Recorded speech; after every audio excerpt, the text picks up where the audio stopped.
All right. What's up, fellas? Going on? Not too much. Just getting the band back together. All right. Been here. How you doing, Drew? I'm doing well. You guys doing all right tonight? It's cold. Chilly? Yeah, I can't say the same here. So,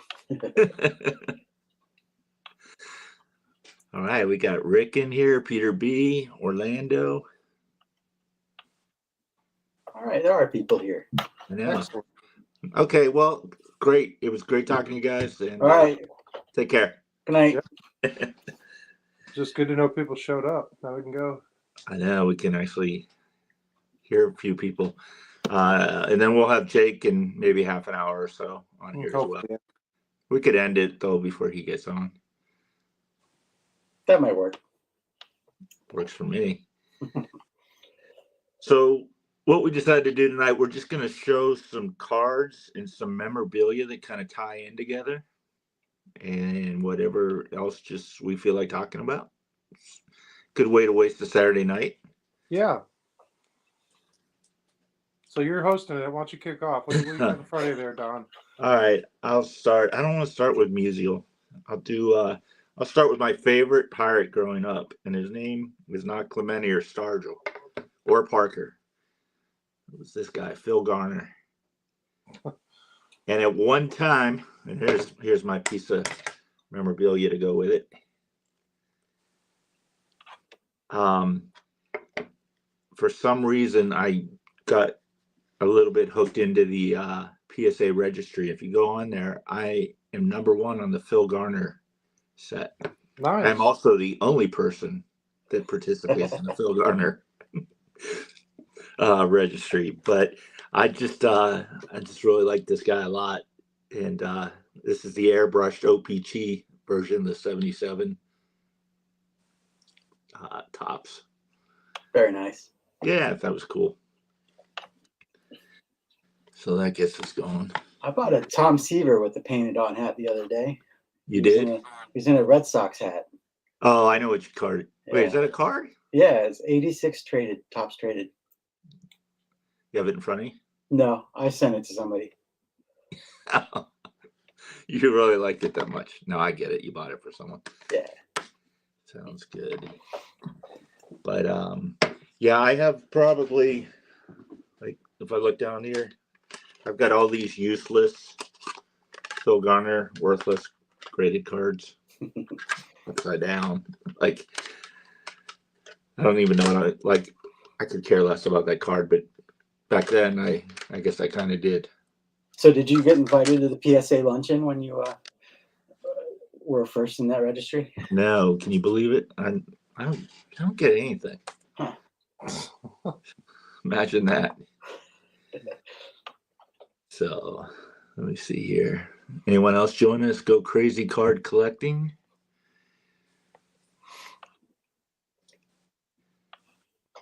So what about you, Drew? What do you have? I just grabbed stuff, and it kind of, when we sort of discussed what we're going to maybe talk about, we all collect cards is our main thing. And, but I call them complimentary items. They're just other cool stuff you see. Sometimes they're cards or players or teams or whatever. For me, they're all vintage, and I like to sort of scatter them around the room, and just sort of almost in an Easter egg kind of form. If somebody comes in here and starts looking around, they might, oh, what is this? Most of the time, they're not very large and just cool. And almost always, they're not expensive. I'll show you one of the coolest things. And this is one of the first things that I got back when I first got married. My wife got me this for Christmas. And I just think it's super cool. But you guys have probably seen it before, but it's a first day issue stamp on an envelope. Try to get the glare off of there. And it's got the stamp from Cooperstown, the day that it was issued, and I think it was June 12th, 1939. But what's cool about this, outside of it's still on the envelope, is whoever did it took a snapshot of the Hall of Fame that day and then printed it out, and that's an actual black and white photograph of the front of the Hall of Fame in Cooperstown on that day that they printed and then put on the envelope. So that's kind of a neat piece for me. I mean, it's got everything. It's got photography. It's got baseball, the Hall of Fame. It's vintage. They're not super expensive. You can find those stamps on postcards and all sorts of stuff. I did a little research on them a few years ago, and I found out that the Postmaster General at the time felt, when he had them make these stamps to be first issued on that day, that he felt that no child in America should go without a stamp. So if you sent a penny in to them, they would actually postmark a stamp for you and send it back to the child. And it's actually one of the most printed stamps in U.S. history. So they're not expensive. They're not hard to find. You can find them that were, and I forget the insane quantity of this tiny little post office in Cooperstown, New York in 1939, sat there and just stamping these things all day long, hundreds of thousands, but they're just kind of neat. And that's exactly the type of thing I was talking about, just a complimentary item. So that's the first thing I want to show off. Is that the one you opened? No, I do have another one that I opened. That one, I have it over there. There was something in it, and in the thought of what is in there. It was still sealed, originally sealed. There was obviously an index card of some kind. And that one, I researched the family that it was addressed to in Detroit, Michigan, and found out a lot of stuff to where a descendant of the person it was sent to, like his grand nephew, was a lawyer. And I actually got in touch with him and talked. I said, is your family baseball? And he's like, maybe, and all this other stuff. And it was kind of interesting. Ended up opening it because I know that all those guys were there. Babe Ruth was there. Ty Cobb was there. Honus Wagner was there. Maybe he got a signature and mailed it to himself. And then for some reason, it never got opened. And that was sort of the mystery behind that. Turned out it was just a blank postcard. There was nothing actually on the postcard. It was just added in the envelope to be sturdy to get sent through the mail. But it was still fun to do that. That was back when I first started my channel. So did this family think you were stalking them?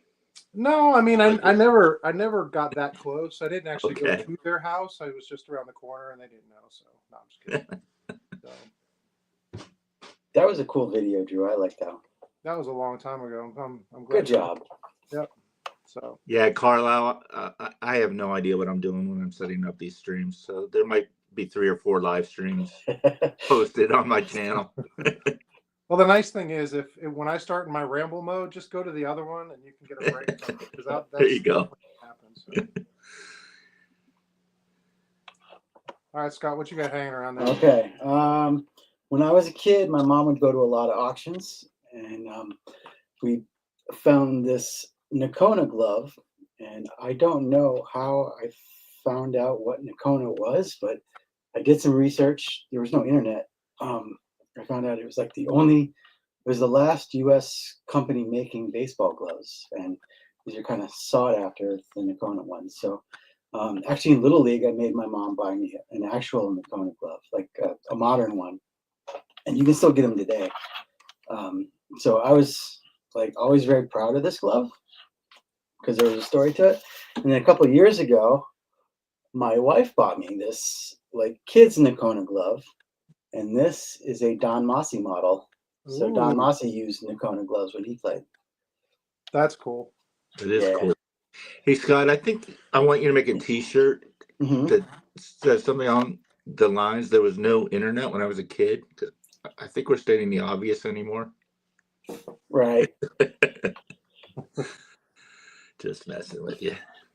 All right, I got something here. I was at the last game at Three Rivers Stadium, and Willie Stargell was there, and he was in rough shape. And it turns out he actually died the opening day of our new stadium, PNC Park. But here's the ticket from the game, and they were letting confetti go. So the confetti is from that game. My brother and I went, and it's hard to believe it was almost 25 years ago now. Was there internet back then? It just- Yes, only in Pittsburgh. It had this screeching sound when you try to get on it. Why is Jake always late? He always has some kind of excuse, Lou. Always. I know. Always. Everybody wish Mookie a happy belated birthday. Happy Oh. birthday, Mookie. I'm showing you my Stargell. I picked a card out to go with each piece. that I have. That's cool. Yeah. So, I'll show something else. This was kind of interesting. I was at we don't have a card shop in my town at all. There's a coin shop. And for a while, he had a bunch of old random, I mean, honestly, junk wax kind of stuff in a back room. And you could go in there and dig through binders and boxes. And he would sell you any card in there, 10 for $1. So I would take my girls in there and they would find.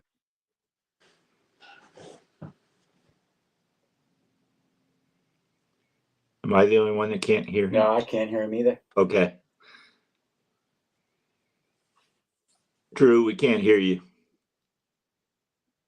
Apparently, he can't hear us either. Well, this is awesome, man. He's on the other stream. Apparently, there's no internet in Georgia.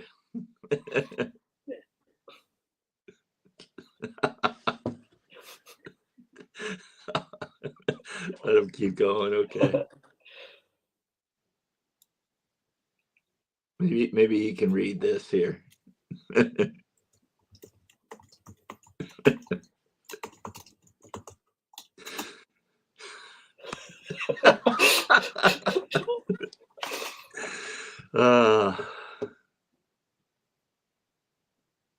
I think he's just figuring it out. He's gone. There Great. he goes. I did clarify that we had no idea what we're doing on here. So Right. Here's one I pulled out for you. nice. Is that 62? Yeah. So Very this cool. is my father-in-law's. Oh, really? Yeah. That's all I know about it. What did he? So you don't know why he has a Pittsburgh? Because he's from your area, right? He's from Youngstown, which is Okay. like right between us. Yeah. Yeah. But he actually tried out for the Pirates and he Oh, did really? pretty well. Yeah. But he decided he could make more money as an engineer, so he went that route instead. Let's just see an inside photo of something in it. Let's see. Oh, Drew's waiting here. Let's see if we can get him back in here now.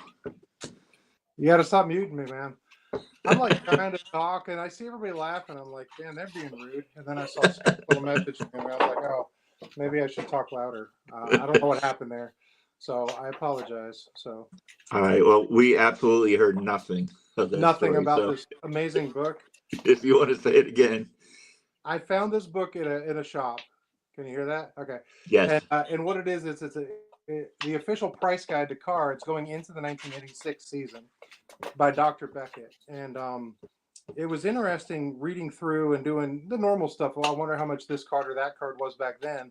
But in kind of looking deeper in it, one of the things I found interesting was this is going into the junk wax era, but what rookies were important, but they weren't apparently as important as the superstars. And and what I found is a 1955 set in VGX condition. They only have 3 conditions: poor, VGX, and mint. But in VGX condition, the Roberto Clemente rookie card was $40 in this price guide. However, the Willie Mays was $80. So it's kind of interesting. Mays being, at least at that point, a bigger star in the public's eye, was doubling the Clemente rookie. So it's kind of an interesting little thing I found in flipping through this little old book. But that's all. So you wanted to see a picture? Here's Yeah. a nice, cool picture of Forbes Field. That is a cool picture. Yeah. So what position did your father-in-law play? He was, I want to say, second base. Okay. Because he was a good fielder, but he didn't have an arm. He had no arms. Really? Pete Gray. Pete Gray, yeah. Yeah, I don't know if you caught that, Drew, but Scott was telling me that his father-in-law tried out for the Pirates. I was asking him why his father-in-law had a Pirates piece of memorabilia. Gotcha. So, you got anything else, Scott? Switch it around so I'm not leading off every time. Okay. Here's my Piedmont sign. I remember when you got that. Yeah, I picked up in National Atlantic City. Yep. a couple years before that, I saw like these were on the backs of chairs. I saw a whole chair at the flea market, and I think it was like $250, which really isn't bad. I think that's probably less than what I paid for that sign, to be honest. And I was kicking myself for not picking that up. Was it like that's in really nice shape? Is it? Yeah. Like it looks like it's okay. Just a little bit of ding on the bottom, which Yeah. makes it look Like you want that. Yeah, absolutely. Yeah. Is there anything on the back? It's the same thing on the back. Oh, it's reversible. Okay. Yep. Is there holes in it? Was it supposed to like hang from a ceiling to be? No, it just went on the back of a chair, and it would sit out in front of the smoke shops. These chairs. Okay. Mm-hmm. You sit down and smoke your cigar or whatever. That's funny. Yeah, Ruben, it is original. Mm-hmm. What's that? Scott doesn't buy fake stuff. Which It is I just send him fake stuff, but he doesn't It's buy it is a porcelain sign. That's cool. Yeah. All right, let me pick something out here. I'll go with my memorabilia is not as cool as what you guys have, but I'm not really a memorabilia collector, but I got to go with my matching set here. That's cool. Yeah, so our resident bartender on Sunday night sent me this. That's neat. This. Yeah, so this normally hangs back there. Yeah. But I remember yeah, it's a really cool piece. The first time I ever saw your channel, you had that back when you were only a hand model. Right. And that was leaning. And of course, I'm a huge fan of the whole Redman set. And I was like, I don't know who this guy is, but I love that piece, you know. And so speaking of Redman, I brought this.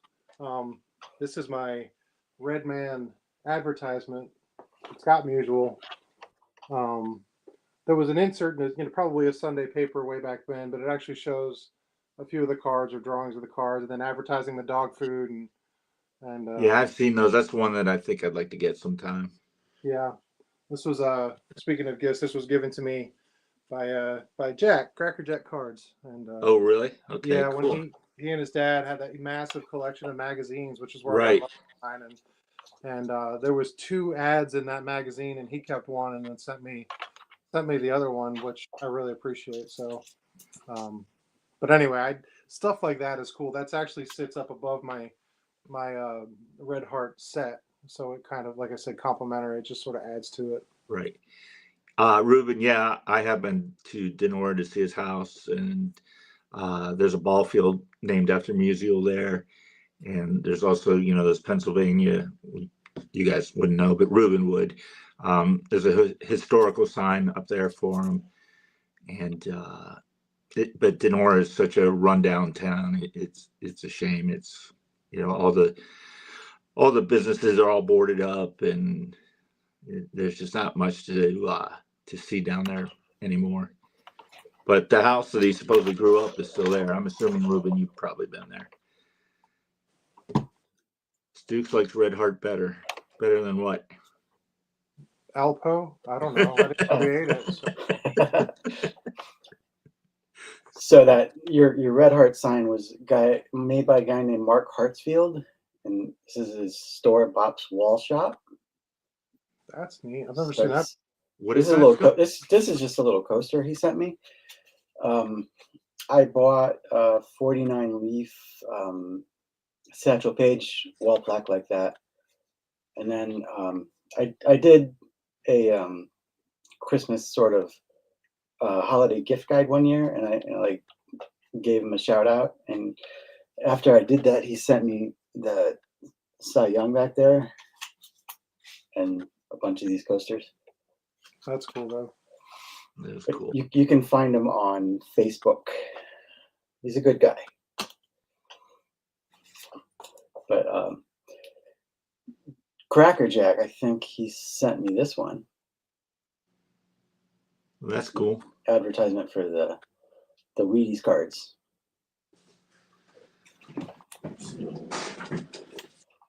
We lost Drew again. Did we really? Yep. All right. Well, I'm just grabbing a few of my ad pieces here. So Rawlings gloves. And this is the one I kept.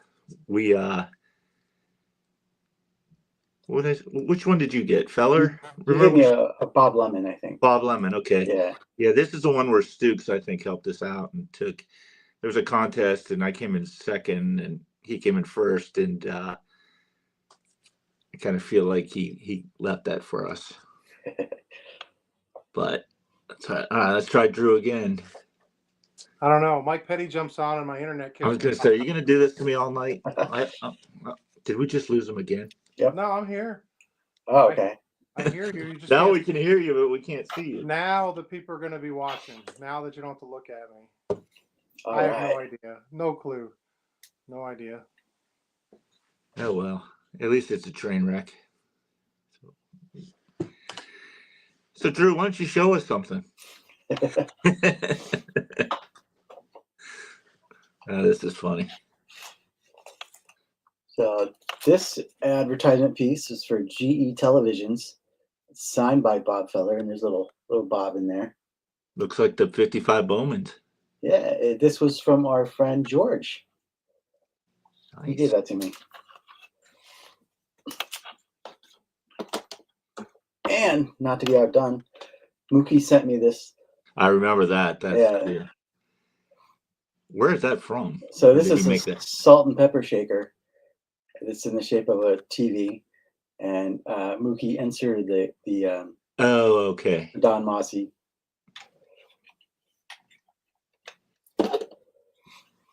I don't know, man. Getting old, Drew. I'm sorry. I'm just teasing you. Trust me, I'd rather be here than doing this. But You're missing all the good stuff, Drew. I know. I saw Mossy twice now, and I've just missed it both times. No, I've seen that TV before. That's really cool. Super cool.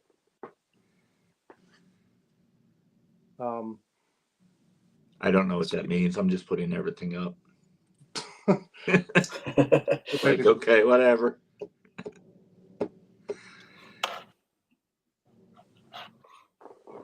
Oh, let's see. Yeah, better show us some stuff before you get kicked off again. Yeah, I need to, and I need to talk quickly, apparently.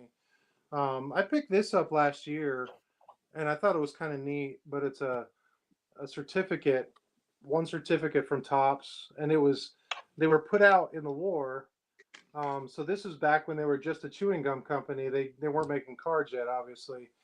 But I did research on this because it looks like a war bond kind of thing. But what it actually was is it was a play on war bonds. It has nothing to do with the military, with the United States. It was just you buy these things and then you can redeem them for gifts that are listed on the back. So a shirt, a watch, a clock, towels if you need your Topps towels. Um, so it's kind of an interesting thing, and it actually had this glued to it, which I steamed it off. But again, it looked like it says U.S. Defense Stamps, and it talks about the prices, and it's a very military sort of thing. But it had nothing to do with the war. It had nothing to do with military. It was just a marketing ploy that they used back in the war to get people to buy their stuff. So Topps was kind of being cheeky even back then before they made baseball cards. So anyway, kind of interesting. Cool. Assuming you can hear me. Sorry. The No, we silence, can hear you. it's scaring me now because I don't know when you're.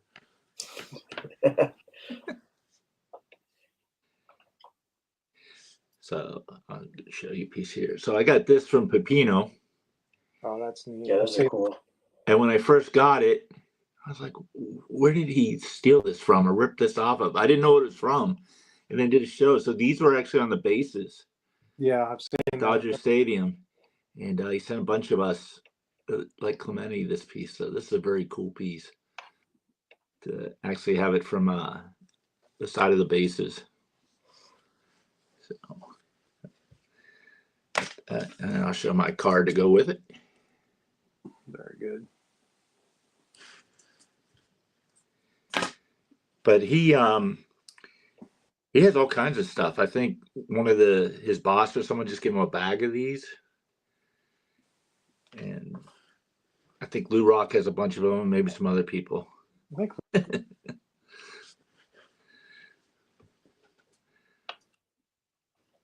That's funny, Mookie. I'll give you that.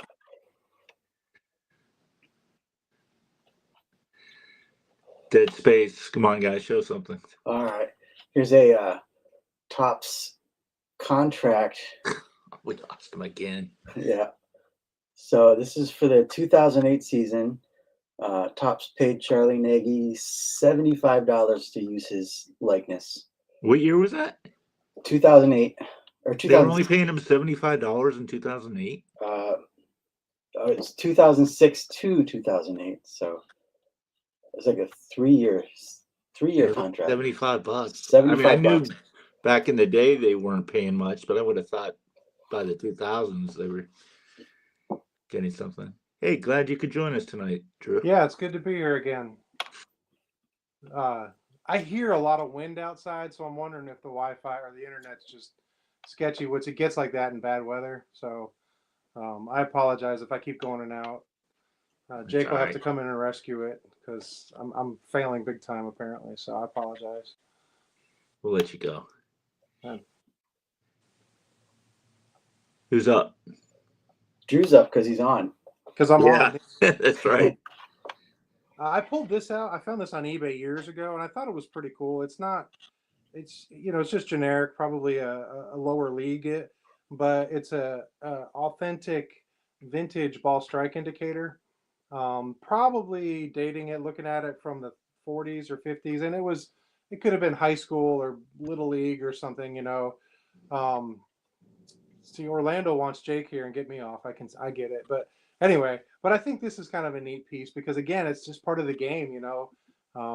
So I keep that in a little cabinet, and it's just something different. But I always like that too. Not much of a story behind it besides Where did you get that?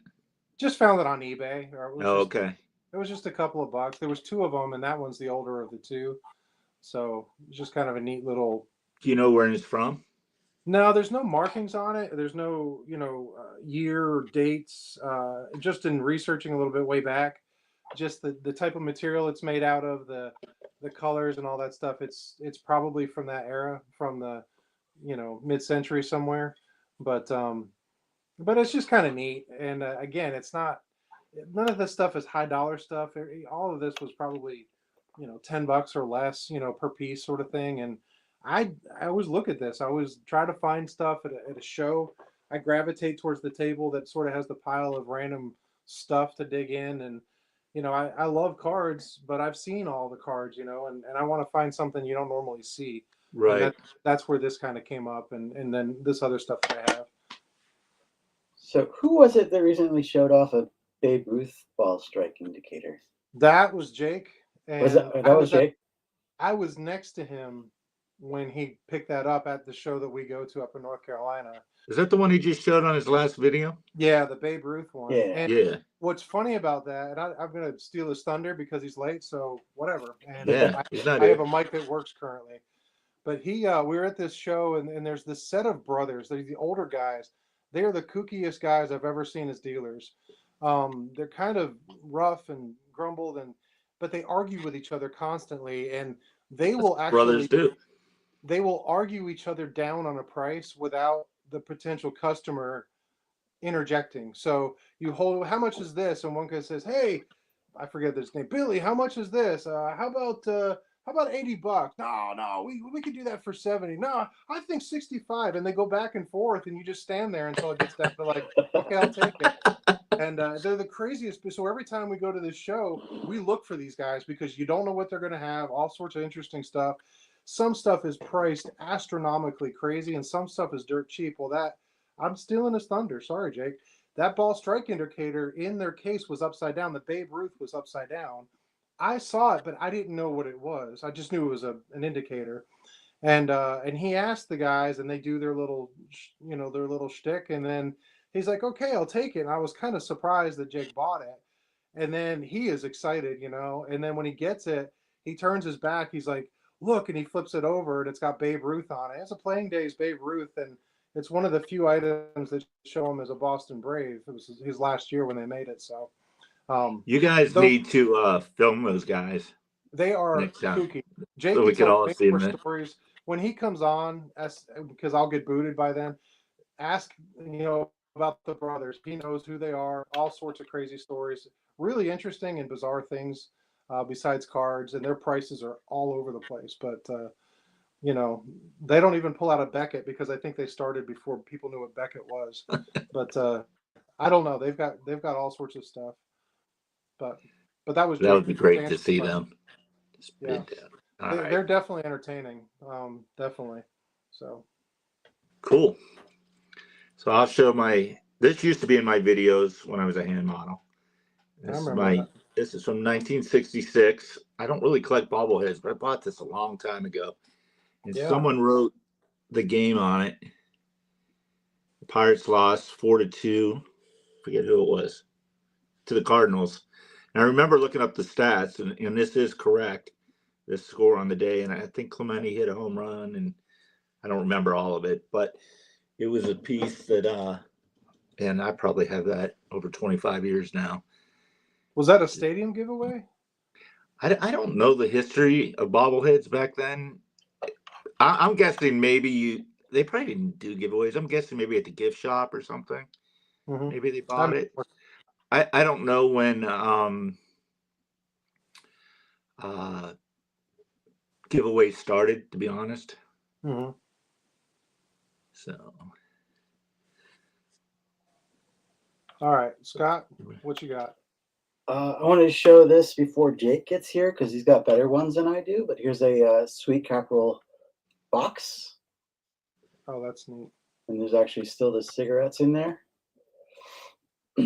Now, this was newer than like the T205s and 6s. I think this is from the early 20s.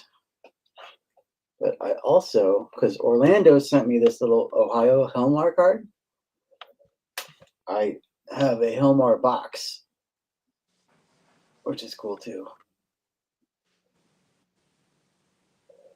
Man, that's cool. I like that. I didn't know you had that cigarette pack. All right, what else do I have? did you get that at a show, Scott? At a antique mall. Okay. The Sweet Cat box I bought at a garage sale. But the Helmar box, this one was antique mall. I never find good baseball stuff at garage sales. No. I didn't want to go. My wife was like, "You got to go," because I wanted to go to the flea market that day because our flea market's really good. And she's like, "No, let's go to the garage sales." I'm like, "All right." And I found that pack, and the guy wanted like $20 for it. And I was like, "Okay." Is this for Orlando? Is this for Scott? Show the back of the card. The Helmar card.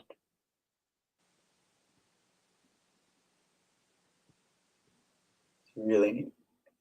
That's cool. Yeah, I was at a thrift shop the other day, and they keep what they consider better stuff behind the counter.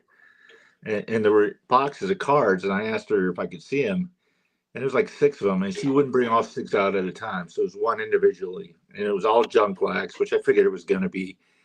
And after the 4th one, I was like feeling bad that she had to keep going back, and I'm like, I'm going to kick myself if the 6th box is good. Of course, it wasn't, but I was like, Well, at least you know. Yeah. Yeah. Yeah, that's my thing. When my wife and I'll stop here and there, antique stores. And I live in Georgia, for those who don't know. And there are tons of them around. Never have baseball stuff, ever. I mean, it's junk wax occasionally, high priced, modern, whatever. But I'm always like, maybe the next booth has something cool buried in there. Very rarely do we ever see anything. However, today we went out and we were doing some other shopping, and she said, "Hey, you want to stop at this?" And I said, "Sure." So we go in, and I said that as I'm walking in, I said, I just always wish there's some baseball stuff. So she's got better eyes than I do for this. And sure enough, she found something in a case, and it was one of those rotating display cases, like for jewelry Yeah. or whatever. And about halfway down, she said, "What are those?" And I looked, and they had these little pin backs. And so I asked to look at them, and they had 4 of them. And I'd looked at them. I'd never heard of them. I'd never seen them before, but I ended up getting 3 of them. And I think I showed you guys in a text thread earlier, but they're pretty small, but they're from Crane potato chips. I'll try to show it, but it's pretty little, and I'll see if it'll focus. But I found there's a Cleveland Indians, if you know anybody likes them. There was Nah, a no one likes them. Pittsburgh Pirate, which No one likes them either. Nope. no, and Who then is the pirate? they're caricatures of the Oh, mascot. okay. There's no players on. They were just teams, and then I got this one, the Los Angeles Angels, because I liked there's like a baseball with wings. It's chromium, so it's very shiny. It's hard to, and it's not focusing well. But but the one I didn't get was there was a Kansas City A's one, and the truth is I just wouldn't want to spend the money to get all four. Chances are if I went back I could find it, but they're Yeah, I was just dated. gonna ask you why you didn't pick up the fourth one, but okay. Yeah, I wasn't ready to spend on something else, but I bought these three. But they're dated. They've got the company name, Crane's Potato Chips, 1964, and I did some research on them when I came home, and they printed a set for every team every year from 1960 through 69, except for 1965, and they're easy to date because of the backs. And what you would do is, if you bought this type of potato chip, a pin came inside. If you collected all the teams and sent the entire collection in, you could get a free baseball. That must have been awesome putting your hand down the bag of chips and getting jabbed by a pin. That Well, must I'm have been thinking, great. how many people swallowed them? You know what I mean? Right. You're Like, what grabbing the a hell? handful of chips. But same thing with like years ago, the little toys and Cracker Jacks. How many whistles got swallowed because some kid was, I don't know. But anyway, but they're kind of neat. I looked them up, and what I paid for them, which wasn't much, was about what they go for. And you can find them on eBay. And every year there's a slightly different design of every team. So it's kind of interesting because the 61 doesn't obviously have the Mets, all the way up to the 69 has the Seattle Pilots. So it's kind of interesting through that era because there was a lot of teams shifting and stuff. The Braves went from Milwaukee to Atlanta, or the A's went from Kansas City out to Oakland or whatever. So it's kind of interesting little thing. But I don't know. I was happy to find them, and I'm glad I picked a few of them up. And they're kind of neat, but they're not super valuable by any means. So No, but they're cool. yeah, and that's exactly what we're looking at. Is just random little oddball stuff, a lot of giveaways or whatever. I think it's funny that you would spend all that time collecting the entire set of something to send it in to get a baseball. I don't know what the baseball was. I mean, was it valuable by any means? But I don't know. To me, I would rather have all the pins if you're going to spend that much time collecting a set. But Yeah, I've wondered that too about like the cards, some of those post-war or pre-war cards. mm-hmm. It's like collect, 12 of these cards and send them in. And it's like, I'm with you. I'd rather have the cards. Yeah, but I don't know. I mean, the collecting mind was different. So, but anyway, that's the one thing True. that I found. All right. Well, this is kind of off. You're talking about wives. So I just pulled this out of my collection. My wife in her politician years before she met me. So just as a joke, but I pulled out a politician, Jim Bunning, There you to go go. with it. So unfortunately, she doesn't have any insider trading on stock prices or anything. I'd be buying some sweet cards, but I tease her with that. But I'll show you real stuff now instead of being an idiot. So Stuke sent me this great musical piece. That's great. I've not seen that. Yeah, and it's from 1943. Oh man. And right in the middle of the war back there. Man, And this piece reminds me of this card quite a bit. I like that. I've got that card. I've never seen that. Yeah. The other one. And it's very brittle, so I'm going to try to open it up without. I don't even know if there's a picture of Museo in here. There's not. There's just Spud Chandler. It's the only. Other baseball thing there. Yeah, the only baseball thing in here. And that's from 1943, you said? Yeah, October 7th, 1943. National News Weekly for Youth America. That's cool. Oh, it does say.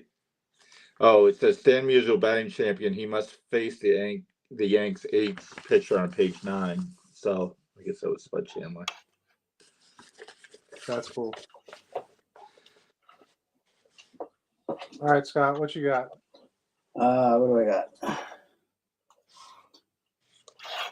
Just a little pennant.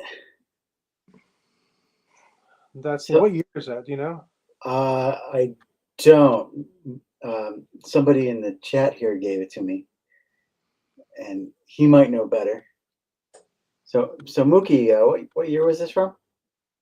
I think it's pretty neat. I like the little Indian on that one. That's neat. It's got pinholes in it too. Oh, true classic. Yeah. I like that. Mookie says the 40s. Yeah. I have a mini pennant from the Brooklyn Dodgers from the 40s, but it's in a shadow box with other Brooklyn Dodgers stuff. I didn't grab it over here, but it's a little smaller than that one, but still really cool. Yes, I've been the first gentleman since the day I met her, Mookie. She's been the boss all along.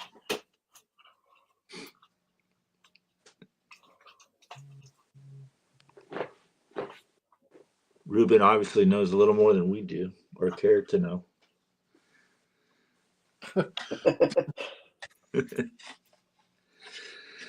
Whose turn is it? I'm losing track. It's Drew's turn again. My turn again. Yeah. Let's see, what else have I have here? I found this at the last show I went to where I didn't Jake's in waiting. Should I let him in or not? I guess. yeah, let's get him talking about those brothers because that's more interesting than the stuff I'm showing. So, All right. Oh, look, he's not even there. so he's invisible. I'm silent. This is the best live. We'll keep his display on. Maybe he doesn't. That's fine. He'll do something stupid, not realizing he's in the show. So I'm sorry, Drew. I interrupted you. Go ahead. No, you're fine. The last show I went to, Jake was up there with me, and I didn't get much, but I did see this, and it wasn't much money. It was only, well, I grouped it with a couple of other things, and it's just kind of neat. I love the colors on it, and but it's just a wrapper from 51 tops, but the green and red, and I don't know. I think I grouped it with some stuff. I think for $10, so I don't know what I actually paid for this versus anything else, but just kind of a neat little piece. Anything that kind of has some color to pop to it, just to add around the room and stuff, makes it. I don't know. It makes it interesting to me, like visually interesting for that. I actually grouped it with this. Now that I think about it, and I saw Matt's in here, so there you go. There's my Hank Aaron thing that I brought. But this is what year was I it? got one of those. 77? Yeah, you've got them too. Well, someone gave me this. That's why I have it. But yeah, it's the only one I have. they're not. I mean, they're not expensive, but they're great photography. I mean, it's a great picture of Hank. Yeah. And again, just laying around the room and something to look at. So, Yeah, I love those 51 wrappers. They're really inexpensive. Yeah, they're really. He had I don't know. He probably had about 5 or 6. They were priced differently. This one's a little more beat up, but I don't care. I mean, to me, it's not. It's complete. I mean, it's got. Yeah, it doesn't look bad to me at all. But yeah, I think I got that and this. I think it was $10 for the pair of them. So again, to me, that's $10.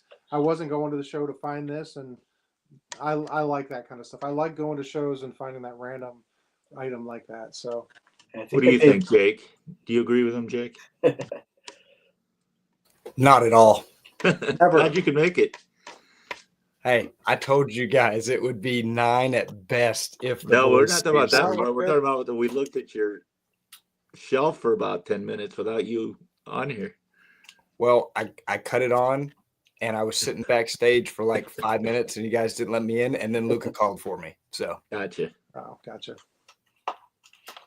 So to fill you in a bit, Jake, we're just showing off complimentary little stuff. You knew that, but somebody asked about the ball strike indicator that you showed the other day, the Babe Ruth one. And I know you're happy to show it, but I sort of shared the story about the dealer that you bought, dealers, and now they want to hear more about these brothers because I don't know, maybe I expounded too much, but I don't think I could exaggerate how exaggerated these two guys are. So these guys, they could be the most frustrating dealers, but they're also kind of fun now. mm-hmm. These guys, they're twin brothers. They're in their 80s. And they collected as kids all the way through, became dealers, all that kind of stuff. Well, I saw him at a show for the first time, like, man, it's been 4 or 5 years ago now. And they had a Beckett from like 2002 or something. And that's how they're looking everything up. But the banter between the two brothers is what makes it fun, because they'll be like, "Hey, John, what are we on for this card? Tor, we can't take 100. No, it's at least 200. What's the book say? What's the book say?" And then they'll look at the book and then they'll say, "Okay, the high book says 300 or whatever." And then the other one will criticize the card and the other one will say something back to them, and they go back and forth. And they usually end up one of two places: really, really high or really, really low. And the first time I ever met them, their tables were full of nothing but 30s, 40s, and older vintage. The newest thing they had in the case, I think, was like 1940. They had some 48 Bowmans. Everything else was older than that. And just DiMaggio's, Ted Williams, like all the Hall of Famers. And it's before I was able to buy a lot of stuff in bulk. And so I was buying what I could.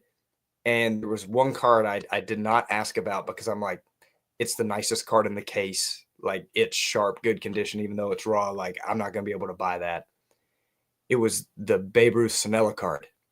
And I didn't ask the price. And I was picking up some other stuff, and a guy walks up next to me, and he asks about the Sanella Ruth, and they do their whole back and forth. And one of the brother quotes them $100. And this thing had to be at least mid-grade, had it been graded. And the guy stands there and looks at it. And he was debating between that and an Al Lopez Diamond Stars. And he turns to me and he says, "Should I buy this Sanella Ruth for $100?" I said, "If you don't, I will." He bought it. Of course. Of course. But now, over the years, I'd told Drew and some other guys that go to the shows with us about these brothers. And I don't know if they really believed me, like how exaggerated it was before they met them.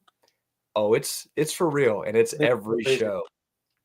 I think every time we go and we see them, within 10 minutes, Jake is on the phone trying to get in touch with John Mangini or Dave Blue Jacket. Like, hey, what is this thing? Because they have the oddest, most random stuff, and it's not like stuff that sells on eBay where you can go find the pricing.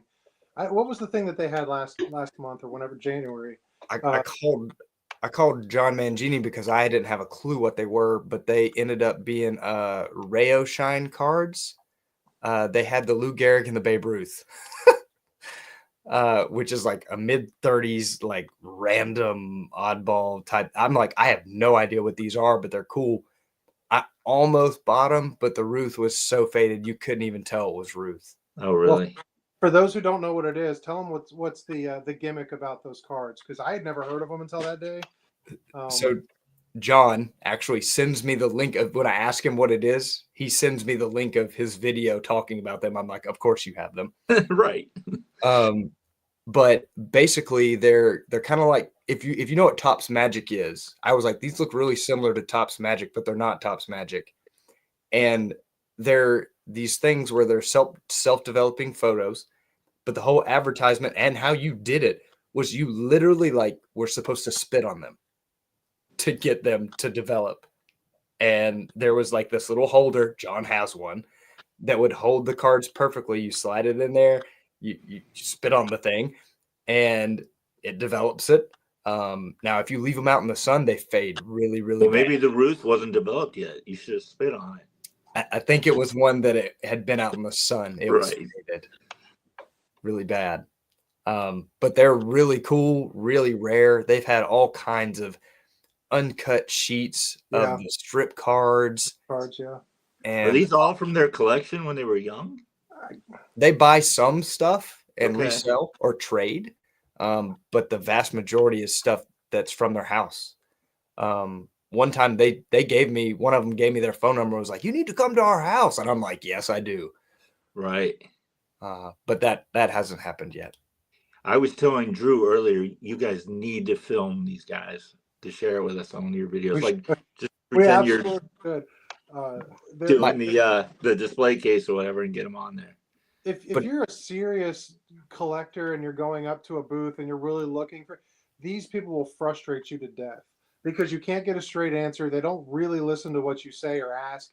They're Right. telling you things that have not. It's almost like talking to me, but they. But if you just go up with a light heart and be like, "Well, I'll get some entertainment and maybe get something cool that I didn't know," they're absolutely worth watching do their thing. I guess I don't know. Interesting. So My favorite thing about them, hands down, is they almost look at me as like their beloved grandson, and I'm really nice to them, and I'll read the Beckett for them, and like just banter with them, and I've been able to buy a lot of cool stuff, you know. That's because you're reading the Beckett going. It says 200. It's $25. yeah. Oh no, I tell them the truth. I know you do. But like I bought this Babe Ruth clicker, Boston version, and it's in like great condition. Drew saw it in person when I bought it. Mhm. Couldn't buy it fast enough for $80. And like I Does asked that about answer the something- question right here? Yep. Yeah. So Quick it answer. was $80 and I couldn't buy it fast enough. And like they give me a deal like that. And Drew will ask about like a pen that's probably worth like $5-10 and they're like 100. Yeah. Pretty much the way it is. Yeah. Anyway, very interesting. If I had to rate or rank, different dealers I've seen and whatever over my years, they would definitely be. I mean, obviously, we're talking more about them. I don't know if I've ever actually bought anything from them, but I always make sure I go to their table and at least watch them do their song and dance. So tell them, just since we're talking about the very first time, you said you were looking at 30s and 40s, but remember the big card you picked up that you couldn't believe that they almost threw into that deal? Do you remember what it was? I remember being blown away in that deal by a couple cards. So I may not be thinking of the same one as you, but I remember like the 41 play ball Ted being in there. That's the one I was talking about. Yeah.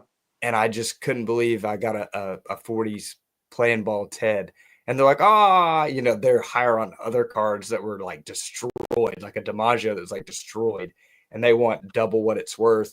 And then this Ted that has like a teeny tiny nick of paper loss on the back that doesn't even like go into any of the text or anything, like, Tor, it's got a piece of, paper loss on the back. Yeah, $60. Okay. Crazy. Yeah. Yeah, they're definitely fun. We need to film them. I don't know the next time we'll be at that show together, but we need to film them for sure. How often is this show? So we'll see those guys sometimes in Hickory, sometimes in Salisbury. We have like a regional show circuit where I live, there's like 4 or 5 locations that they like cycle through. So like twice a quarter, they're at one of those locations. Yeah. So we're putting it on you guys to film them 2 or 3 times a year, maybe. I don't know. My newest T206 is I showed in my video yesterday, Peter B. I know you commented on it, so I know you saw it. The Rube Marquardt in that video I got from the brothers. The brothers, yeah. It's funny, when we were on our way up to that show, I think I texted you. You there? Of course you were, because, well, we won't go down that rabbit hole. But anyway,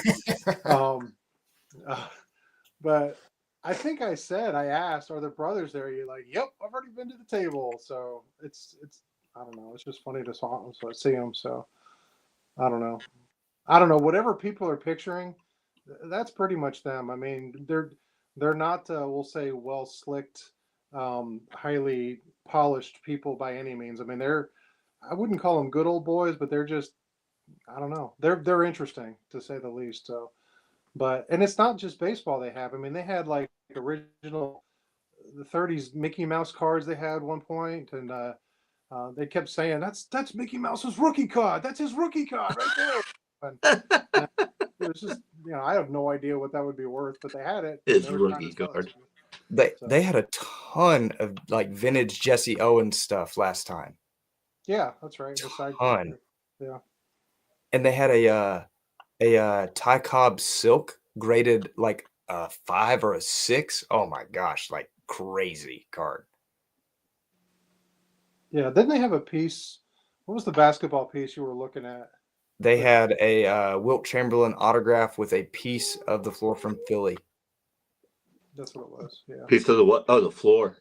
Yeah. Luca's calling me. I'll be back. Okay, right. that's fine. Anyway, so I know we're just meandering through that conversation, but it's just fun. Those guys are interesting. You know, sometimes you go to a show, and to me, if you're so laser focused on checking off your list, that's fine. But if you don't, you got to entertain. I mean, I'm a people watcher, and just watching people do what they do, and those guys are right out there. I mean, they're right there. So yeah, we need to maybe get a video somehow without offending them. So, but I don't know. I like those kind of booze, and you're right, Mookie. I mean, every time, just trying to find those kind of kooky people are funny. So anyway, all right, enough sidetrack. Sorry about all that. So No, it's good. I'm running out of stuff to show here. I got a little bit left, but hold who's on, up? I'm gonna grab something. If Scott's got something, but it's gonna go against what. Or there you go. It's gonna Oh, go we with. already saw those, Scott. Oh, okay. Well, you showed yours now, Don. Yeah, where's yours, Oh, that Don? one. Hold on a second. It's in the vault, Oh, okay. so I think didn't I make paid- it out there today. I think I paid 15 for mine. But here's a little quick book. And it says Larry Doby better than Jackie Robinson? Question mark. Which I thought that was kind of cool. That is cool. What year is that from? 1950. I grabbed this. This reminded me when you showed off that I guess magazine or paper cover, the one of the Musel Don. Yeah. But this was a gift to me from Alex, and I ended up framing it and then putting a really super beat up copy. But this is the one of the original covers of the Pee Wee Reese of the photo that they used for the '53 Bowman set. And this, to me, there's so much about this. I mean, it's one of my favorite cards, one of the cards I've always dreamed of. When I first found out you could buy vintage on eBay when it was new, it was one of the cards I went for and got. I actually now have 3 copies of it. It's one of the only cards I have multiple copies. I just love it. I love the card, and each copy means something to me. But when this came up, Alex had the full magazine, and this is just the cover. And he sent that to me as a gift, which was just so generous of him to do. And, Yeah, I remember when Alex found that. I love that magazine. Yeah. It's very cool. I've actually got that on my watch on eBay, but it never comes up. Yeah, if you when I do my normal videos, it's usually up in the top corner above me, above the catcher's gear. So, Yeah, but just really neat. And, very cool. I don't know. So there's that. And then the other piece I grabbed real quick, which I've shown this a few times in videos of mine, but it's an original pennant from the Dodgers from the '40s, and Yeah, I remember that. That's a great one. I picked this up at that same Hickory show last spring. I was up there, and I was actually looking for the '55 Jackie, which it's up there in a case somewhere, up here somewhere. But I found it. I had a budget. I found it, and I actually got it under budget. And I was so focused on getting that Jackie that I wasn't looking at anything else. Well, then once I found it, I had extra money. What do you want to get? And I came across this, and the guy had, I think he had $140 on it, and I only had $100. And I said, look, I'm just going to offer you this. I told him the story. Jackie, I got the card. This is what I have left, and would you take 100? He said absolutely. So that's what I got this for. So that sort of rounded out the day of me getting it's up here, that 55 Jackie on that day. And Jake was with me, and my buddy Jared and Will, and everybody was there with me, and that was just kind of a neat to the end of the day. We weren't there Got with you. it from that field. Which field, Scott? From the Dodger one. That would be really cool. Yeah. So, piggybacking on what you said about, you can go to the show with a set list of stuff you're looking for, but I agree with you. It's kind of fun just finding random stuff. And I showed this recently the other night when Scott and I were on Alex's Sunday night thing, but I was with Scott when I picked up this piece, and it's just a typical photograph. And I think I paid $100 for it. He had $175 on it. I might have overpaid for it. I don't know, because I know nothing about this, but just because he doesn't have a lot of cards, it's fun to find different unique pieces. Hmm. a random photograph of him that I'm not going to find anywhere else. And I remember Scott had shown me some Satchel pages he picked up, and I said, show me the booth. It was up in Strongsville a couple of years ago. Was it before the big crowd got there? I think. Yeah. Yeah, it was just when there was like 7 of us. But it's it's like you said, it's nice going to shows and just finding stuff you don't know about. Yeah. And a lot of times if it's not a card, it's not expensive. Sometimes some things can get pricey. Another thing that I've gotten, and they're really honestly, I have 3 examples of them here, and I don't think I spent more than $3 or $4 on any of them. But there are these little booklets that companies put out. There's Oh, for I've seen kids. that. Yeah. So this is a musical one, how to play or how the majors play baseball. It's just tips. This is another one, how to star in baseball. And again, it's just tips, but it's got a picture of Mickey Mantle on the front. I remember getting that. It was $5. This one I got at a show, and this was one of those little reader books, you'd buy at the book fair when you were in elementary school. But it's from 63, 4, I don't remember. But it's a little, Mickey Mantle one, and I think it was $2 that I bought it. So, um, those kind of things are, I don't know. I've never actually read this one, but they're relatively cheap, and you can find them if you're kind of peeking around. But sometimes you end up going to a show and you're so focused on, I got to complete this set or look for that star or whatever, and sometimes you pass little things like this up. And this isn't for everybody, but it's absolutely for stuff like me, for little things like that. So. Cool. All right. I don't know what Matt's doing here. This isn't anything expensive or rare or anything, but just a little Hammer and Hank pin. It was given to me at one of the nationals from a YouTuber. So it just says Magnavox on it. So I don't know anything about it. Just obviously an advertising piece. I doubt it's from the year he did it. Maybe Matt knows something about these, but um, I don't really collect pins, but I've been given a lot of them from YouTubers. So there's some cool ones. And then, well, 2 different YouTubers gave me the same one, so I've got duplicates of those. Again, nothing super expensive or fancy, but Yeah. neat to have to add. I've got one pin. Um, Oh, that's a cool one. Yeah, a little Ted Williams one. It's not focusing very well. But this pin, it's funny. Jake mentioned those brothers tried to sell. They had this exact pin, and it's just like they said they wanted some stupid. I'm like, I don't think it's worth that much. So I passed on it, walked around, and another guy at the show had it, and I think I got it for $10. So to me, that's a nice $10 addition in a show. It's just something extra to to pick up. But I don't have a lot of pins. I showed the 3 I found today, but I think that's the only one with an actual player on it that I own.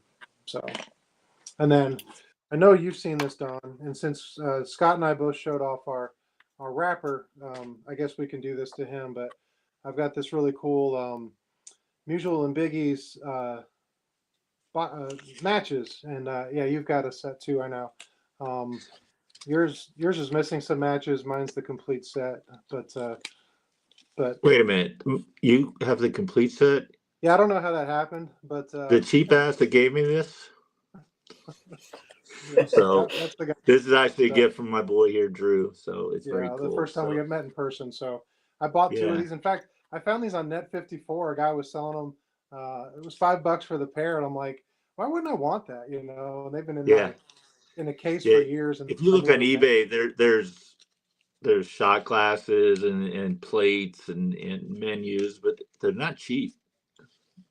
Which that's why I haven't bought any of them. I like them, but not enough to spend that kind of money on them. Yeah. But I love having Stukes on here. He's just like my Google.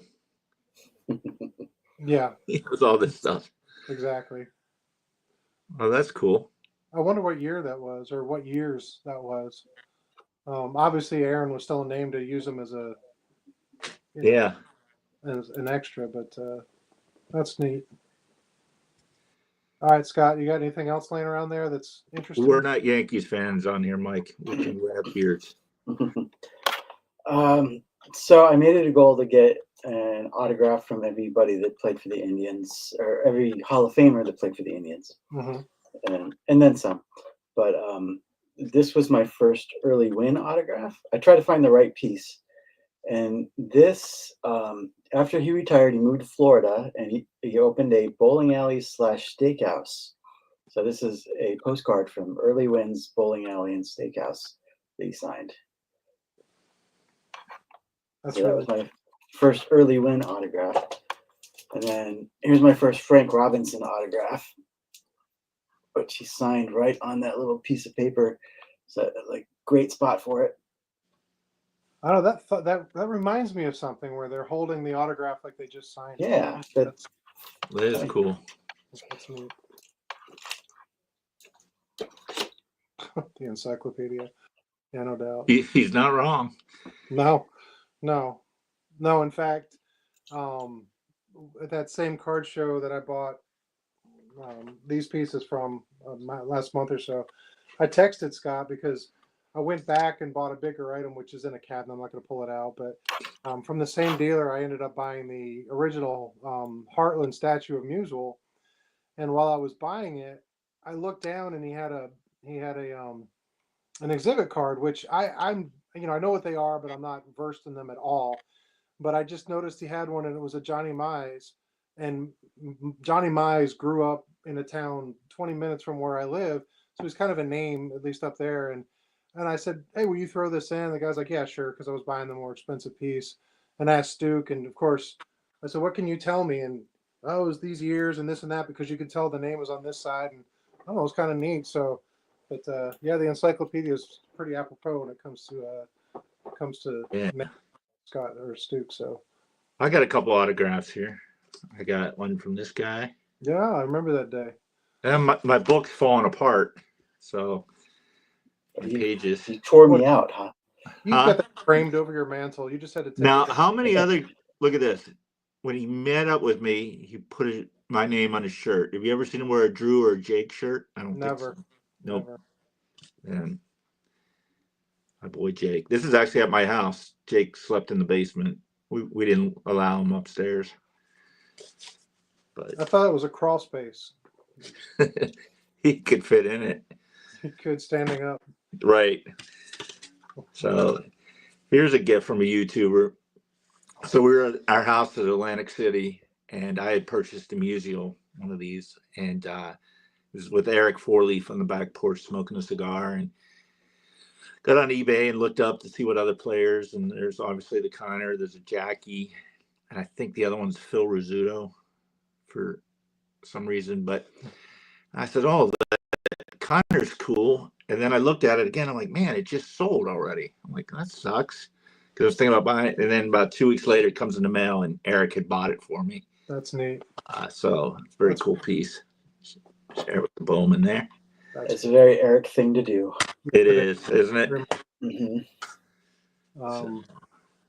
I found out because I got the Musel last year up in Cleveland, and I thought they were like a premium send away for them, but they were actually glued to the back of the box. Yeah. Which I think is my interesting. music's clean, but Yeah, my Musel's got the same yeah. glue on it. So I don't know if I can grab the music or not.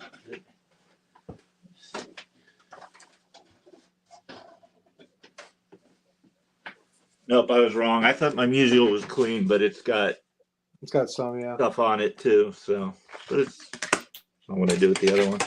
It's just nice that. That's good though. I like that. Yeah. But I mean, this was a piece I had never seen before until I saw it at the National, and I was like, "Oh my gosh, I gotta have that." I don't think they came out the same year as the Wheaties cards either. I think they were a few years earlier. Stooks will tell us. Yeah, probably the date they were released and what cereals you could buy them on besides Wheaties, or what shelf they were on in the store. So He bought the risotto today, so I was right. I thought that was the fourth one, which is kind of funny because you got three pretty big names, and risotto is not quite. He was. guys, but What year was he MVP though? 1950, right? So, and I think they were 51, so it kind of makes sense. yeah.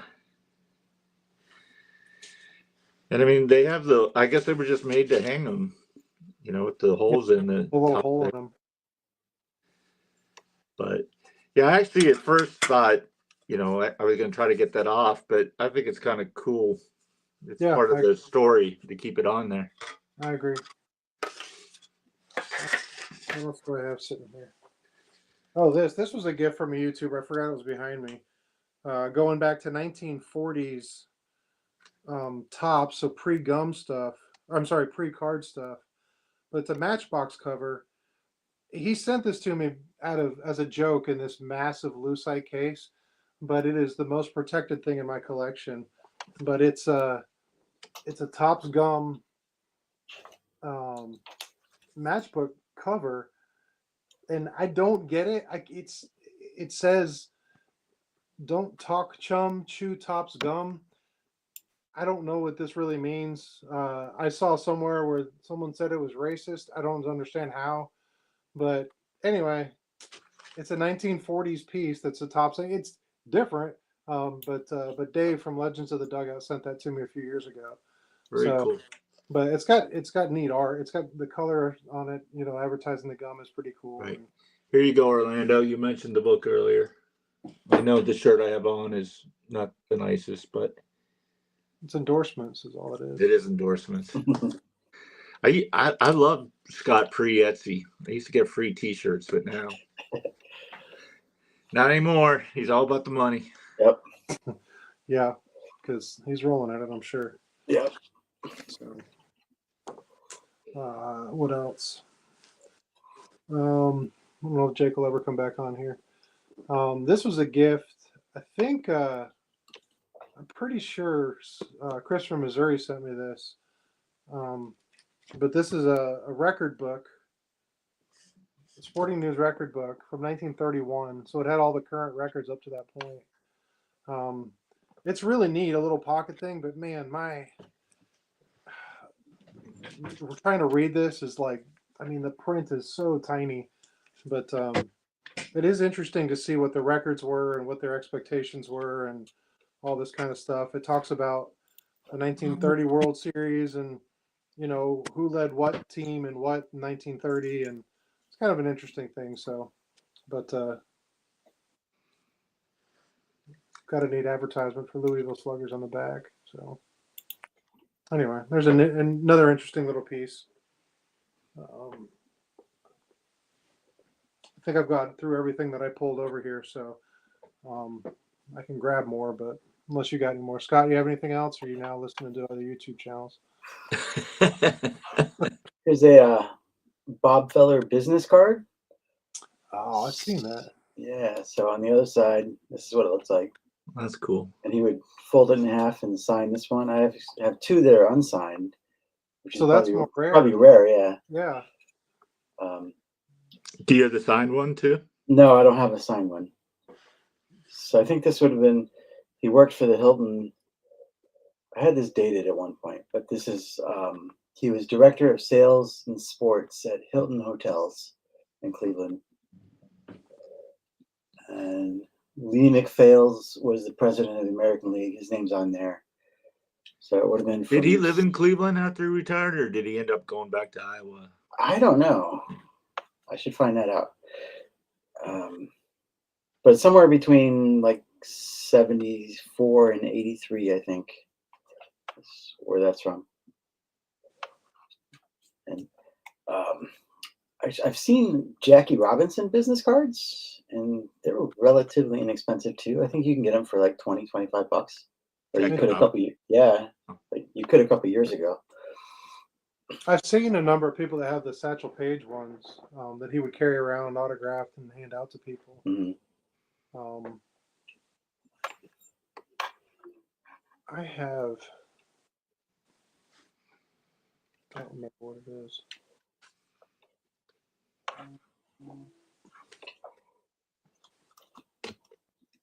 Somewhere, I have a Musial piece that he handed out as a premium to people that would come up to him. but I don't remember exactly what it is or where it is in the room. But he had them pre-signed, I think. And I've seen them all over the place. You see them. People say, "Oh, I've got an unusual autograph," but they're not that rare or expensive. I think. Hold on a second. While he's grabbing that, I'll just show you this from when I went to Cooperstown. You can see the date on it, September 1996, $9.50. It's probably $30 or $40 to get in there now. It's Probably. faded over the years, but it was. I was just talking to Scott about this. It's a destination, a road trip I want to do again. I think it'd be, instead of Strongsville, get a bunch of us to go up there. When's the last time you were up there? 1996. Really? What about you, Scott? I've never been. That's a shame. I'll tell you, I've been a few times. The last time I went was 2016. It was right after Griffey went in, about a month later, and so the Griffey stuff was still everywhere, but the crowds weren't, which was fine with me. But I went with a bunch of friends. I didn't know Jake well enough. He may not have been old enough to get out of high school back then, but Were you his babysitter? not back then. But it was one of the coolest things was to be able to walk through the museum with guys that kind of got it, just like us in this group or anyone in the chat. Everyone's got their expertise or their experiences or whatever. And but when you're walking around the Hall of Fame, I could look at something and say, "Oh, you know what that's from?" And I would talk about it. And then someone would say, "Oh yeah, but did you see this?" And then they would talk, and it was just the shared experience of it. It's kind of like what we do on YouTube. We talk about our collections and we teach or we learn or whatever. But to be able to walk around and see the actual things, just really, I don't know. It was just a really neat experience that I'd love to do again. I just got to find more friends because those guys don't talk to me anymore. So, well, Scott and I just read the latest book on Larry Doby, and there's a part in there where the author, when Larry was getting inducted into the Hall of Fame, there it is. What's the author's name? He was a writer. Jerry Eisenberg. And there's a part in there where after they closed the museum, they let the two of them back in at night, and just the two of them walked around the whole museum. And just to hear Larry Doby, seeing one of his buddies and, oh my gosh, this guy was great. Or he would see someone that was kind of, didn't treat him well when he first came in, like Lou Bedreau was one of them. And he wouldn't talk bad about him, but you could just tell he just kind of was like, And why I brought that story up is that when I went there, I went with my father-in-law and a friend of his, and we went through the Hall of Fame. And later that night, I said, I'm going to go back over.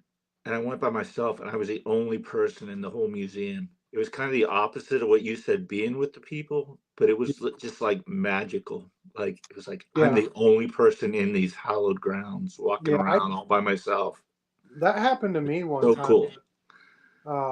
When my wife and I were actually on our honeymoon, we did a road trip up around the Northeast, and we went to Cooperstown for a day, and I was, of course, super excited, and she was excited for me. But we go into the museum, and the first thing, if you know about it, there's the hall of plaques, that you see all the pictures of. But then there's the museum, which is on all the other floors. It's got all the exhibits. And I wanted to go see the plaques first, so I walked in and I'm looking and I'm reading these plaques of all these guys, knowing it's the same ones that those guys held, all the way up to up in the front. They've got the original 5, and Babe Ruth held this plaque and all this other stuff. And she was very patient with me, and she read a few, and then she sat. And then we went and we grabbed lunch, at a little place next door. And she said, I'm going to do some shopping, and I think I'm going to go back to the hotel and lay down. Take all the time you want. I said, okay. And she said, what time should I come back and meet you? And I'm like, what time do they close? And 8 p.m. And she's like, okay. So I go around, and I spent the next 8 hours walking around and doing exactly what you just said. Well, she meets me in the gift shop, and she's like, did you have fun? I'm like, oh my gosh, I saw this and this and this. And she said, wait a minute. There's more than this plaques. She really thought I was in plaques for like 10 hours reading this thing. And she's thinking, like, who did I marry? But I was like, you gotta go. So we sort of like raced through and kind of pointed stuff out as they're closing it up. But that was my experience. That was a long time ago, but still. Yeah. This is the Mutual piece I was talking about. It just says compliments of Stan the Man Industries on the back or Inc.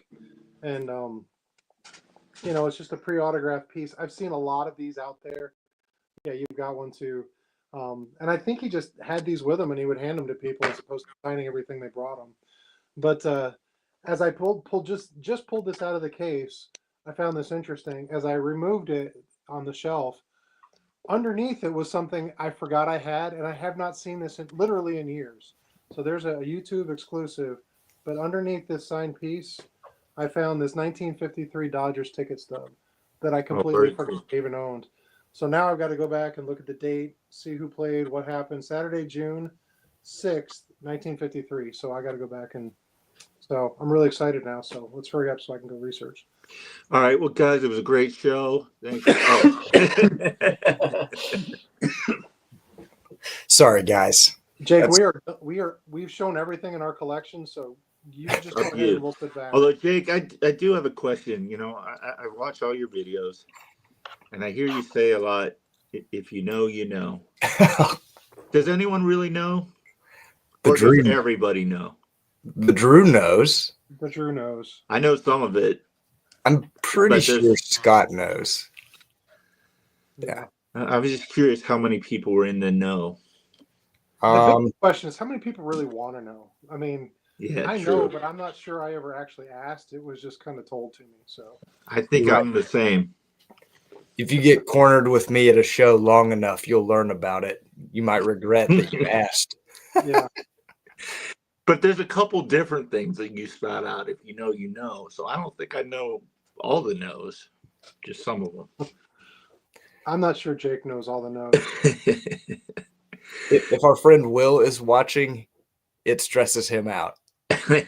Yes, it does. Poor guy. So. All right, Jake, share some stuff with us since we're about out of things. Sure. So here's a 1969 MLB PA Brooks Robinson. I know, like, the Drew has a handful of pins. Yeah, we talked about we were showing a few of those. I think that's the only one that I have.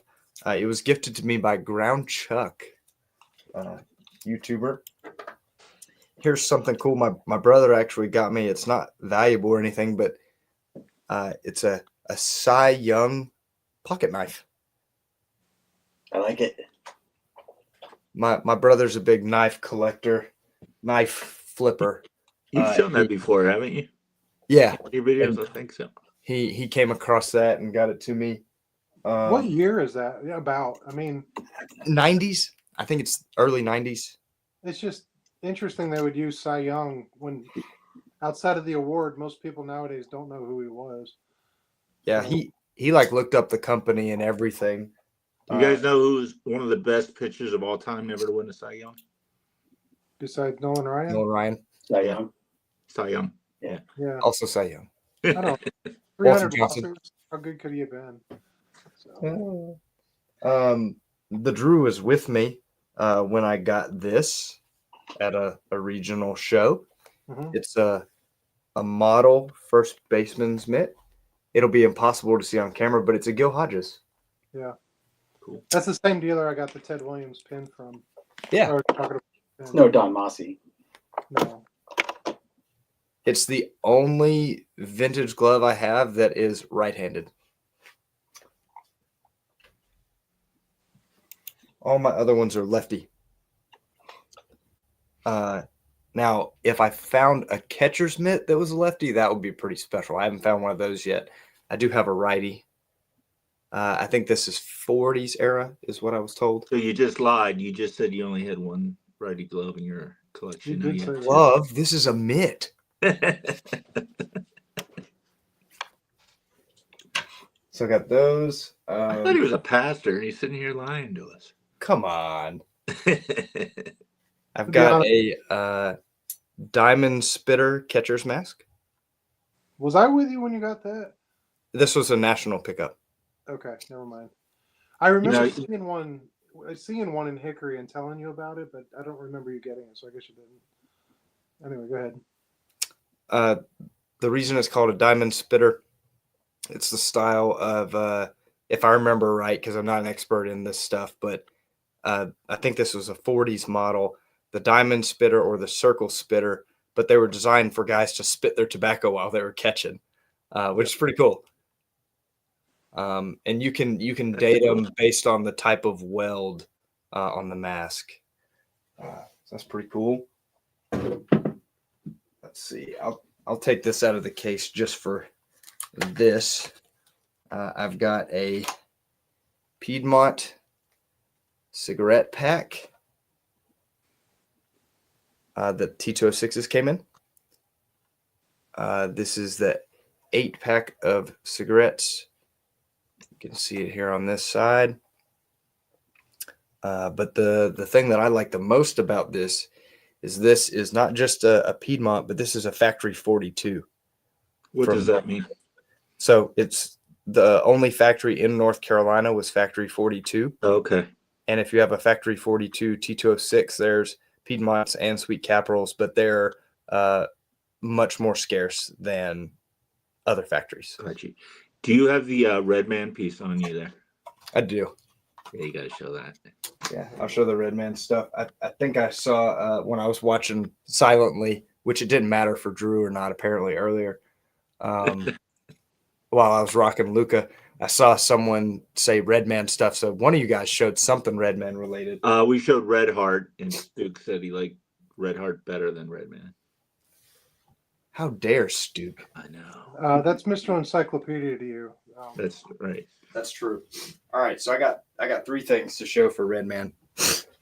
One, this is the pamphlet that would come with Red Man cards that you would fill out in order to get your cap from Red Man Tobacco. You could choose any of the teams that existed at the time. There were kids' caps. You had to cut off the tab that came along the bottom of those cards, 50 of them, and some money for postage, and they'd send you a cap. I've got 2 more items to do with Red Man. I'm going to take this out too. I don't take it out of the box all the time, but I will for this. When they came in packages, they looked like this. This is my unopened Red Man pack of 1955. It's Al Rosen. It's hard to see because it's a wax pack, but you can see it's still wrapped in there. Some loose tobacco, 20-cent size. So Brandon's baseball cards would like that. Unopened. Maybe the guy diagonally up from you might like that too. I was with him when he bought it. He was. I was there. I wasn't with him when he bought it, but I got to see it shortly afterwards. I remember finding it in Atlantic City at the National and like looking over it for like a day and a half because I'm like, I have no idea what something like this is worth. I've never seen one. Like, I don't know how to find comps on something like that. And I finally went to John Mangini and said, do you know anything about this? And he's like, never seen one. I was like, that's all I need to know in terms of rarity. And so I went straight to the guy the next morning. And because it's not, authenticated, I asked if he would walk with me to Baseball Card Exchange because they don't wrap Red Man packs anymore for authentication. But the guys there agreed to look at it for me if I got the dealer to bring it. And I told the dealer, hey, if he gives the green light, like handshake deal, I'll shake your hand right now, pay you what you want. So we did, walked it over, checked out. Guy said it was authentic in his opinion. And then he appraised it for free. And it was a few $100s higher than what we had already agreed to. So I pulled the money right out of my wallet and handed it to the guy. Absolutely. Surprised Mangini didn't try snaking it from you. That dealer had that pack for a couple years. That's crazy to me that he had it that long. Yeah, I'd seen it at shows before. Because I've seen other ones now since then, because now I just kind of keep an eye out for them because I like the Redman stuff. And every one I have seen has went for a lot more money than what I paid for mine. So I'm thrilled to have it. And it might be my Redman favorite item, but it's close with this last thing I'm going to show. Yeah, I know what this. So if you cut off the tabs and you send them in to Redman Tobacco, you could choose your hat or whatever. It was a kid's size cap. Tons of them got destroyed because they're for kids, right? Kids in the 1950s weren't exactly taking care of their ball caps. They were playing in them. You know, they may not have had another cap of their favorite team. This may have been the only way to get one. But I've got a Milwaukee Braves Redman cap. And it is in really nice shape for a hat. I forgot you had that. Or had in 1955. Now, how do you know on there? Does it say on the inside Redman? Or Yeah, so how would one tell? I'll show you guys. I gotta take out the stuff I keep inside of it to stand it up well. It may be hard to see on camera, but there are two indicators on the inside. This is made of like a faux leather. You're not gonna be able to see it, but it's gold embroidered there, Redman baseball. And then the other thing that is a good thing to look for if they still have it is it still has the size tag. And you can tell by the way it's stitched in and not done very well that it's authentic in the print that it's in. This was a large. I put it on one time when I first got it. I've never worn it again. It's just stayed in my display case. Now, did you find that at a show or is that an eBay find? Or Found it on eBay, believe it or not. okay, It popped up as a buy it now for $50. wow. And I couldn't buy it fast enough. I've seen a few like at auction houses, but they're usually in lots with like other teams. Okay, And most of the time that I've seen them anyways, they're beat up. I was thrilled with that. I remember when you found that. Yeah. would you have bought it even if it wasn't your team because it's Redman, or was it? If it was $50, yes. Yeah. I would love to have more of them from the other teams. That would be so cool. Right. But they're expensive, man. One other theory I have that's interesting that's related to that. I know I've mentioned them a lot already, but the Braves had a lot of regional stuff in the 50s. Right. And they had spick and span cards that were, from the Milwaukee area, they're in the Midwest. And John Mangini has a hat that he says is a spick and span hat. And it looks identical to that, other than there's no Redman embroidery on the inside. And on the sides of the hat in the dark blue are facsimile signatures of all the players. If that's, I don't know any more about it than that, but if that's true and it is some kind of spick and span redemption, that has got to be one of the biggest items I would love to have to pair with that. That would be so cool. That'd be great. I need to pick his brain again about that again. Let's see, what else do I got? I pulled out a couple more things. Actually, another knife. My brother got me a Mark McGuire commemorative. It's a home run king knife, limited edition case. The reason he got it for me is when our paternal grandfather was passing. He was in his last days. It was during the great home run chase. And one of my only memories of him, well, there's what's on the back. One of my only memories of him is him and my dad discussing the great home run chase and who they wanted to win. So that was pretty cool. Jake, you have some competition for that hat. Ooh, I got dibs, Matt. Let's see. Matt, you'll like these. And Stuke, if you know anything about these, I feel like Stuke would be the guy that I was would gonna say he does. I don't even know what the question is. So I picked up a pair of these pennants I think they're either late 50s or early 60s, but I'm no pennant expert. They're miniature, and there's two of them.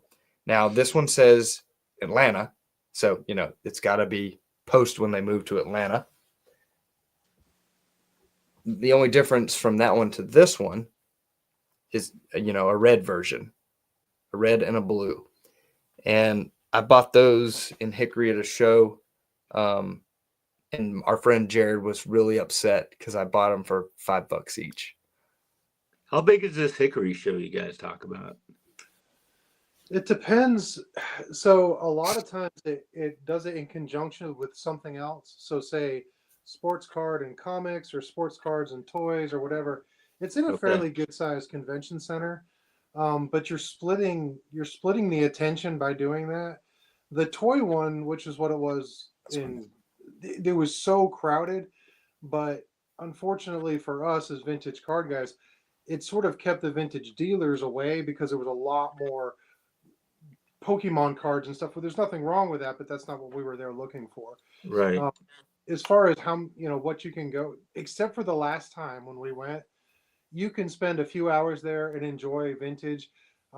There's been some shows where there's been, we'll say, a decent amount of pre-war to look around and look at, whether it's priced well or not, but that's any show.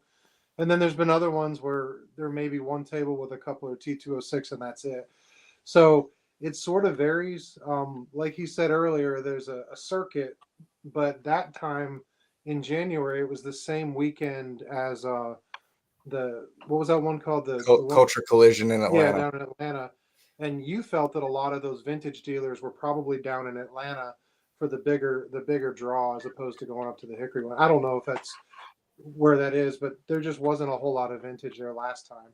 Still fun to walk around, and the brothers were there, so I mean, free entertainment. So, well, I mean, you had to pay $5 to get in, so not free for everybody. That's the show when you guys suckered us all into thinking you got this awesome group of cars that were stolen and blah blah blah. blah I was blah. completely honest in that video. I just was honest after I I showed that. fell for it, hook, line, and sinker. That I was- was like, "Oh my god, stolen cards!" Yeah, that was, well, it was funny because that was so impromptu.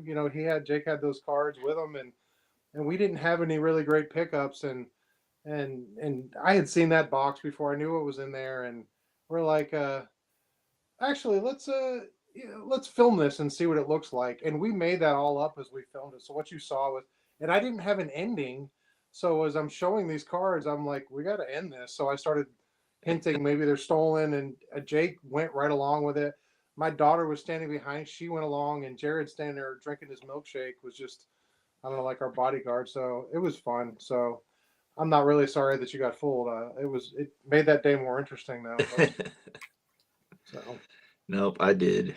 I was like, "My gosh, I can't believe this cards he got." I was like, "Wow." So there wasn't a lot of vintage at Culture Collision, he says. Well, I know there were two dealers that are normally at Hickory that were in Atlanta. Now, were they set up or not? I don't know, but I know they were at Culture Collision. Who were they? The Dodger guy? That's one of them. The twins. The other guy's a Oh. promoter out of northern South Carolina, Oh, okay. upstate. Well, I just see Chris jump in, so it's time to go. Yeah, let's end this thing now. Look at Stuke's comment This right one? above that. I need one of those, Stuke. I need one of those. This is a very scary. This will be a pretty fan. Get your cabinets against me. I want one.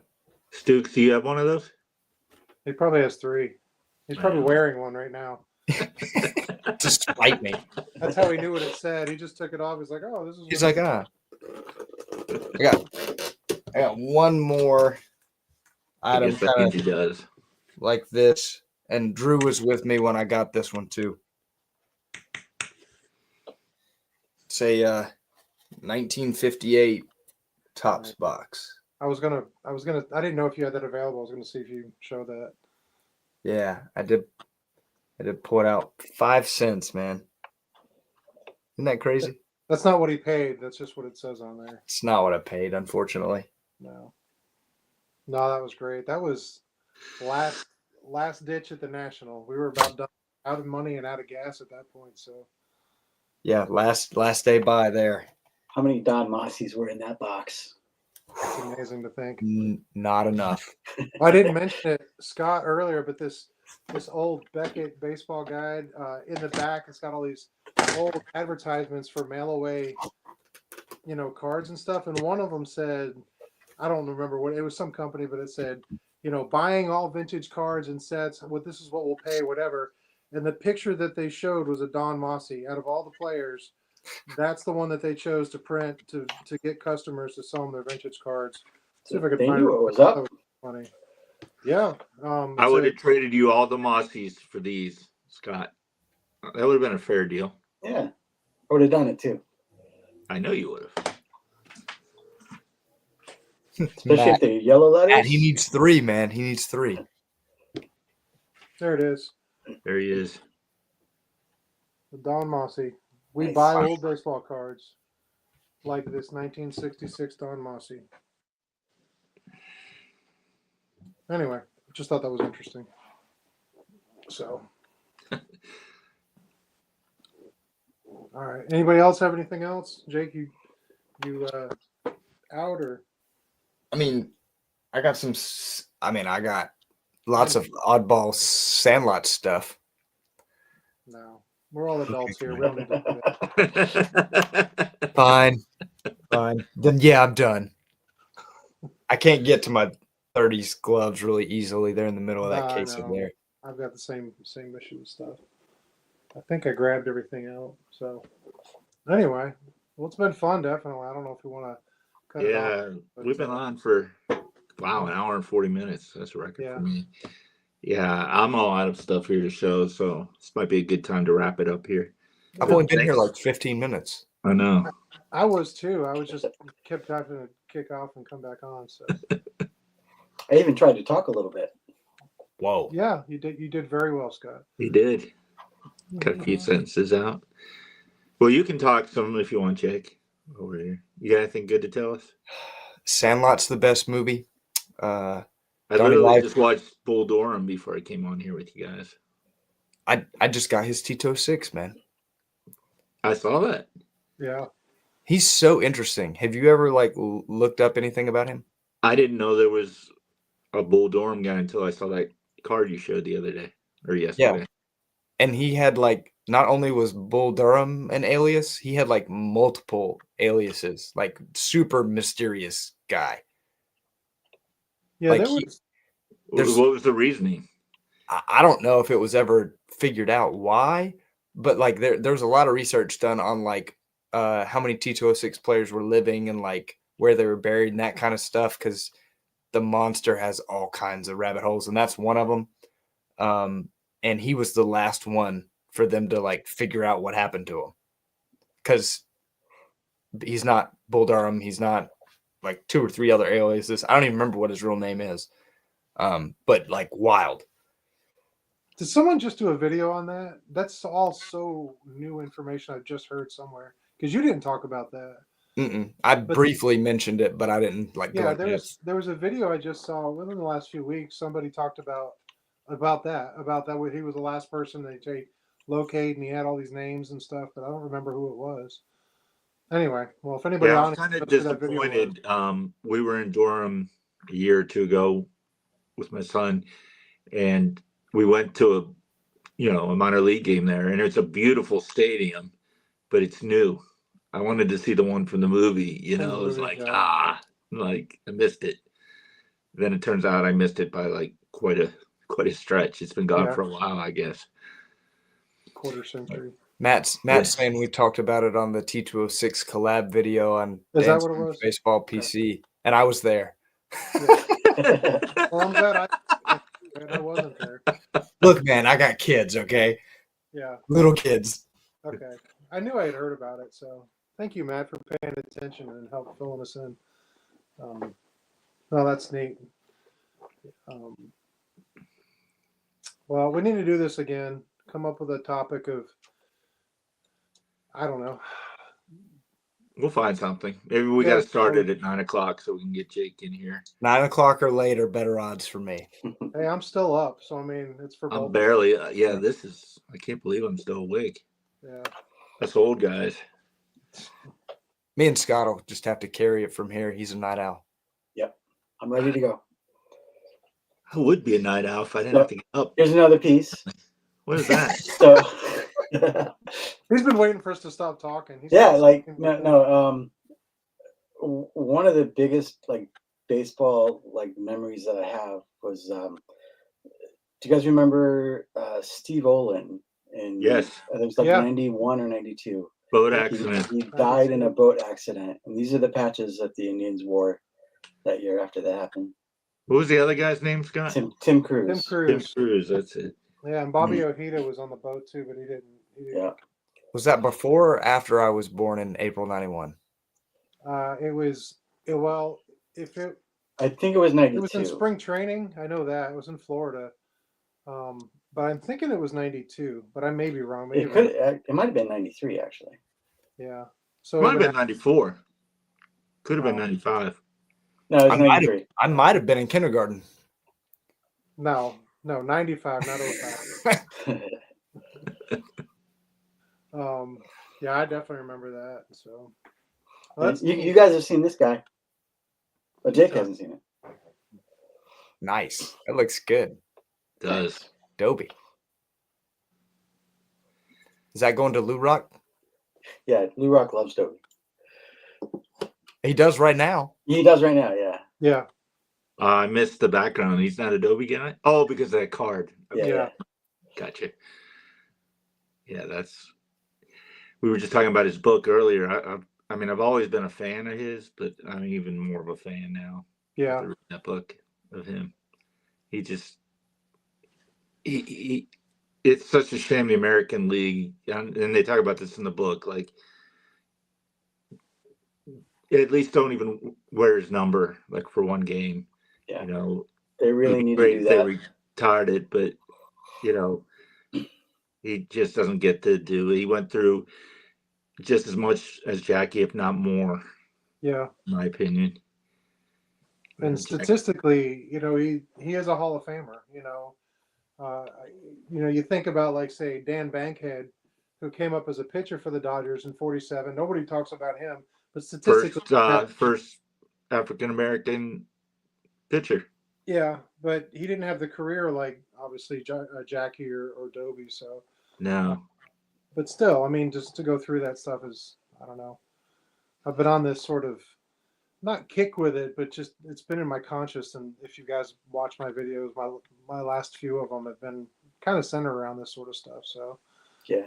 Yeah, and I've read too that he was afraid to pitch inside. He was so terrified of hitting a white player that what might happen to him that Yeah. affected his pitching. that's interesting. I don't know. I don't know much more about him outside of what he did, but I don't know his personal story. So, Yeah, there's not a lot out there about him. well, I've tried doing some research on it. It's limited. mm-hmm.